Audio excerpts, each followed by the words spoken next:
L'enjeu, c'est que, comme vous savez, nous avons adhéré sous peu à l'East African Community.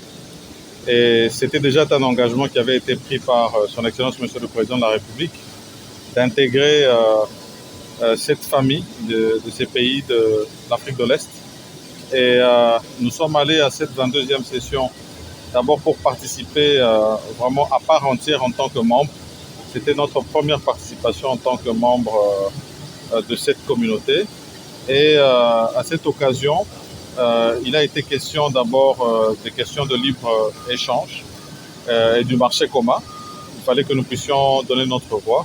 Et comme vous le savez, on ne peut pas parler de libre-échange ou de déplacement des biens et des personnes sans parler de sécurité. Nous sommes revenus sur les questions sécuritaires qui sont les nôtres, où nous devons nous battre pour éradiquer ces forces négatives et surtout désactiver ces appuis qui viennent des pays voisins, particulièrement de Rwanda.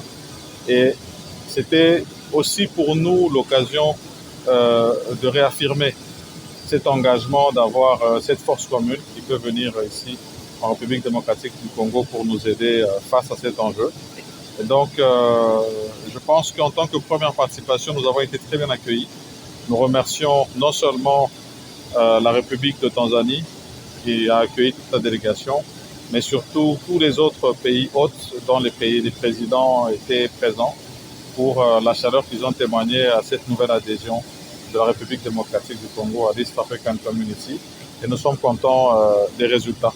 Les retombées, disons que ici, d'abord, ce qui est attendu de nous, c'est que nous puissions réfléchir sur nos questions de libre-échange.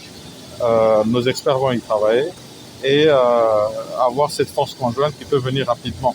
C'est ça que nous avons obtenu, c'est qu'il y ait une accélération dans le processus et aussi que nous puissions continuer à avoir la facilitation du président Uhuru Kenyatta, bien qu'il n'aura plus la présidence de l'East African Community et que bientôt il y aura des élections au Kenya.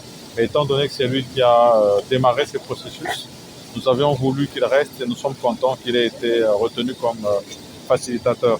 Nous attendons aussi bien sûr les suites des discussions que nous avons au niveau de Luanda. Mais sinon pour le reste, je reste assez satisfait de la mission que nous venons d'avoir.